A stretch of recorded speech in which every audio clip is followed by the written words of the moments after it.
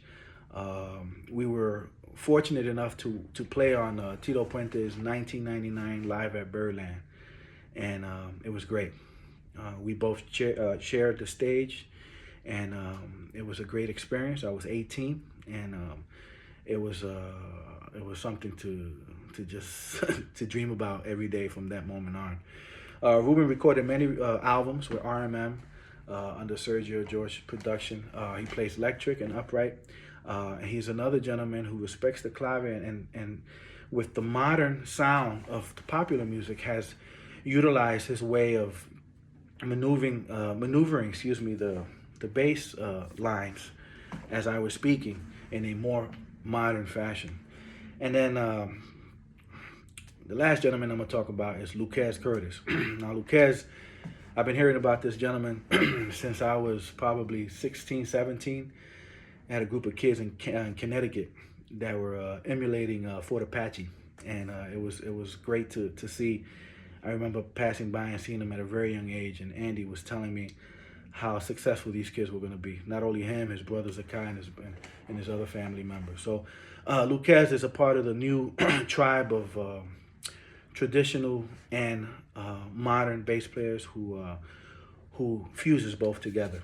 It's the same thing that I try to do in the orchestra with Wynton, and then my works in the outside. So if you can, check out this video. I hope you took something from this. If you have any questions, please write to this correspondence. I'll make sure to answer you.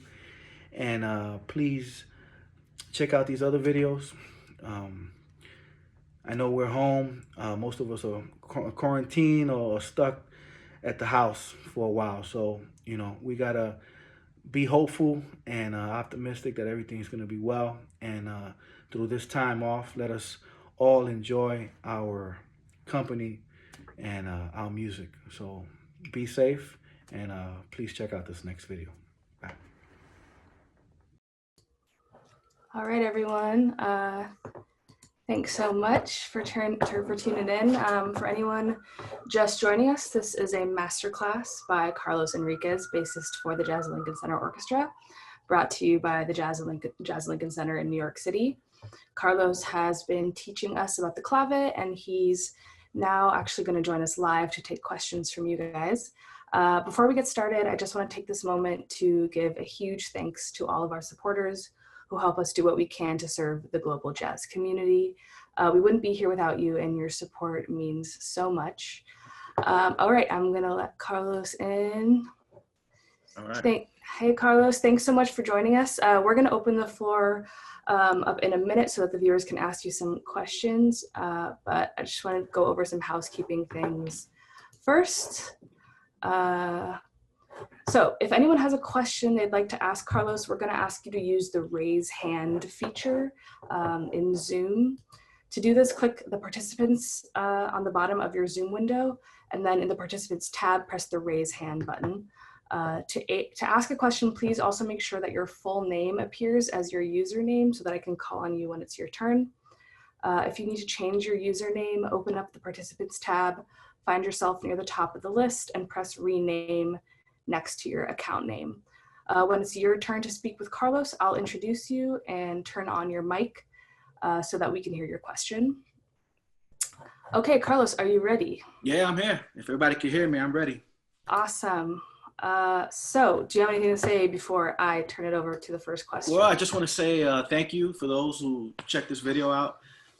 It's an impromptu video about how I understand clave, and just giving you some insight. Some of this stuff I learned, at clubs in the street, listening to other musicians, pass along from years. So this is not like something I learned at school or at a book. I'm telling you one-on-one how I figured this out, hanging out with other musicians, with Tito Puente, Celia Cruz, Mario Bauza, you name it.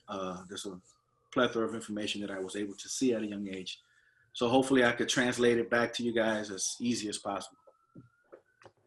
Awesome. Okay, so our first question is going to come from Ja Sims. I'm going to unmute you. And can you hear us? Yes, I can hear you. Can you hear me? Yeah, I can hear you. So throughout your video, I really enjoyed how you focus on clave, because throughout every masterclass I've ever been to, everyone has always talked about clave and the importance of the conga. But something that you said that I haven't heard is the emphasis of the four from the New Orleans beat. And I wanted to see if you can kind of go a little bit more in depth with that and how it relates to the clave. Well, you know, the big four is known for New Orleans music as the heavy beat on the fourth beat. For those who don't know, boom, boom, boom, boom, boom, boom, 1, 2, 3, 4, 1, 2, 3, boom. In Latin music, especially when you deal with the son clave, the clave itself, and if we're talking about 3/2, will naturally fall on the fourth beat. So if I count it off, 1, 2, 3, 4, boom, boom, 4, 1, 2, 3, 4, 1, 2, 3, boom, 1, 2, 3, 4, 2, boom. And this, you know, this goes back to like the habanero, what we say is a tresillo. You hear this in all music. Boom, boom, boom, 1, 2, 3. You know, this style of it's been around for many years. Problem is, we're trying to figure out who adapted what.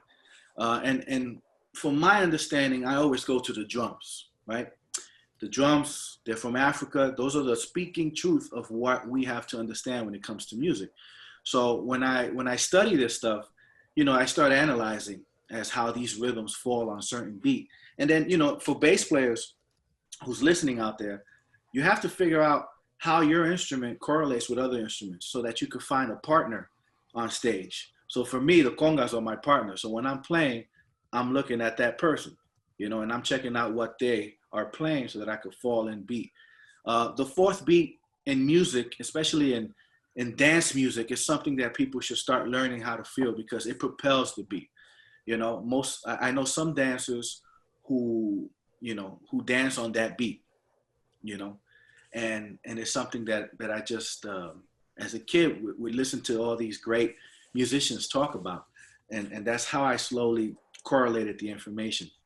Clave, whether it's 2/3 or 3/2, the fourth beat is a very important beat. Even if the clave doesn't fall on it on every beat, the bass and conga always falls on it somehow. They always fall on that beat. That beat is very popular. The 2 and the 4, believe it or not. Thanks so much. Yeah.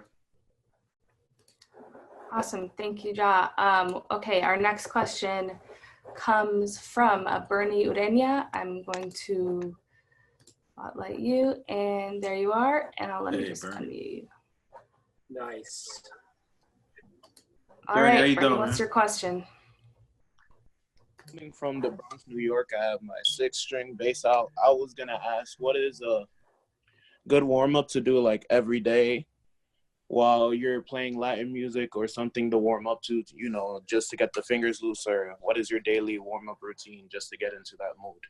Well, you know, I play electric too, so I'm gonna tell you that the one thing, the challenge of playing electric bass and understanding it through Latin music is that you still have to keep the objectives of what you do, right? So the objective of this lesson is trying to correlate your position and your relationship with the conga. So you have to, if you're gonna warm up on electric bass, it's just a basic, you know, thing that I was doing, like 1 5 1. So if you were in the key of D, it would just play D A D. You just play the pattern as it is, right? And you could play clave with your foot to try to keep yourself internalizing that time, and then you just start moving through different either chords or notes. You know, I don't want to get too complicated with chords because there's there's this thing called passing tone burn. You know, so I don't want to like, oh, you have to pass, but it's just for warm up. You know, just find one note that you want to play and make it. Don't go as a 6-string. So you have your options are wide. You know, so I don't want you playing super high because that takes away from the job that we do. But you find something low and you continue with the same method of just playing 1 5 and then the octave, and then just practice that, and then move to another note or another chord. And your job is just to maintain focus on time, which is what this lesson is about. It's just understanding time and understanding how you feel it. you know, because everybody has a different internal clock. And that I'm not going to argue with that. I have many friends, great musicians, and sometimes we're like, you know, whoa, we got different internal clocks. But I would just start that way, you know, just a simple motion. You know, you're basically emulating what the conga's doing. So if you could build your relationship with that, your job will become much successful, Bernie. Thank you. Awesome. Thank you, Bernie. Next, we're going to go to Nicole Oderman. Sorry if I'm mispronouncing your name, Nicole. Nicole, go ahead. Hi, how are you? Just first off, Carlos, it's a big honor to be able to talk to you through this. This is really cool. I'm a huge fan. Thank you. Thank you. I was really curious to ask you, because I feel like messing up is really important to how we learn. And I was curious if you could share maybe like one instance that stands out to you as like a time that you were playing with one of these people and you screwed up, and just kind of like what you learned from that. Oh, there's a great video on YouTube if you want to see it. It's me playing with Eddie Parmeri. He has an awesome super band. I remember Johnny Rodriguez is on bongos. It was a group. Jimmy Bosch. It was an unbelievable band. And we were playing. There's a song, I can't think of it now off the top of my head. Oh, it's no, not Para Los Números. I think of it. But anyway, we're playing the song, and you know, everything is happening. We're grooving, and then during Eddie Parmeri solo, you know, Eddie starts taking liberty with the time, and I'm sitting right next to him, and to the corner of my eye, I see Johnny. They call him Dandy, and he's playing and he's marking time.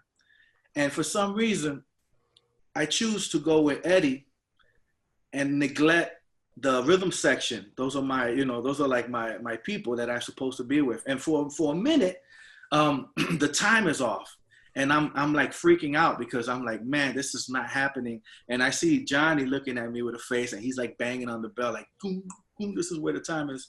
So, you know, moments like that are interesting because no matter how much information you know about the clave and how much Latin music you listen to, there's always a moment that you always find yourself where you know, sometimes the decision you make, even though it's a musical, you know, sometimes you forget your job. You know, your job is the foundation, and people rely on you to be able to play off time and to be able to go crazy and do whatever you want to do. So, you know, that was a moment in my life that stuck out, and I was, you know, a little ashamed of myself and scared, because, you know, when you're playing with Parmeri and you're playing with Johnny and these guys, it's like, oof, you know, those are heavy hitters. But you know, I remember as a young musician playing electric bass or playing Ampeg baby bass and doing these rehearsal bands. You know, I remember there were times where I didn't understand the sound of the rhythms that were coming at me. You know, that's why it's very important for everybody who's listening, you know, take your time to understand these different rhythms. Now, you don't have to become a pro at it. Nobody's asking you to become Einstein with these different rhythms, but know the relationship of this rhythm to what you're doing, because they're just layers, right? And they start stacking up. And your job is to understand how they function with your instrument. So I would always tell people, if you find yourself falling apart on something, you have to understand the rhythm, you know, go back to it and break it down and slowly analyze it, you know, and you'll figure it out. You know, a lot of people say, listen to a lot of Latin music. You could listen to a lot of Latin music and you'll start internalizing, but if you don't know what you're listening to, it could also become a drag to to have to, you know, re-listen to it and learn it. You know what I mean? So, but yeah, that story was an interesting one. And it's funny because it's documented, right? So, and whenever I want to look at it, I can go online and find it, and then I just kind of start shaking my head. So, Word. Thank you so much. All right, Nicole. Thank you, Nicole. Also, Nicole, shout out for your shirt. It's awesome. Thank you for repping. All right, we are gonna go to Paul Doherty. Paul, I don't think has video, but go ahead, Paul. Yeah. Are you there? Yeah, we can hear you, Paul. We hear you. I'm on video now. I have a question for you. We're talking about Sub Cuevas. Oh man, yeah. Yeah, all right. So he grew up in the same town I did in Passaic, New Jersey, and I had played for years. I played with Eddie Santiago and different people like that. But I have a question about him. The last thing I heard about him was that he was a forest ranger. Was that true? A forest ranger. The last thing, well, I hate to bear bad news, but unfortunately, Sal passed away last year. So really, he was very sick. He passed away, unfortunately. I didn't know that. Yeah, wow. he passed away in Florida, and he was a corrections officer for a while, and then he was an officer in Broward County, Florida. And towards the latter years of his life, he got ill. Had internal problems, and unfortunately it succumbed, and he passed away. Yeah, but Sal was a great cat, man, and I learned a lot from Sal, and I'm sure you've seen him. You saw him in the heydays. I could only hear him in the heydays, but he was a good man. He was a loving cat, and he took the bass to another level. I mean, he did play electric bass, and I'm fine with electric bass. I love it. But he was doing all this stuff that was not known to be done in Latin music. And then he just broke the barriers, and then other people started doing it. Then we had Ruben Rodriguez following his footsteps, which made music much better. And then I tried following Ruben's footsteps and Sal's footsteps. So, well, didn't he was like one of the first people to pop the bass and stuff like that? When you say pop, you mean slap it? Yeah, slapping, yeah. Yeah, slap, yeah. And he was one of the first people, too, to go on tour with Fania. And Fania would, I don't know how many basses, they would order like maybe 30 or 40 Rickenbacker basses. And then he would go on stage, and he would take a solo, and then he would slam them on stage and break them and create like this big mayhem with the audience, and they would go wild. Yeah, because he was into Hendrix and stuff. Yeah, he was a show, man. He was a show. Yeah. Yeah, and yeah, that's cool. Yeah, Paul. All right, so that was brother. About him. Yeah, man, we miss him, man. He did pass away, but his music stays, and it'll still be around us, man. So. You think he got that from Jocko?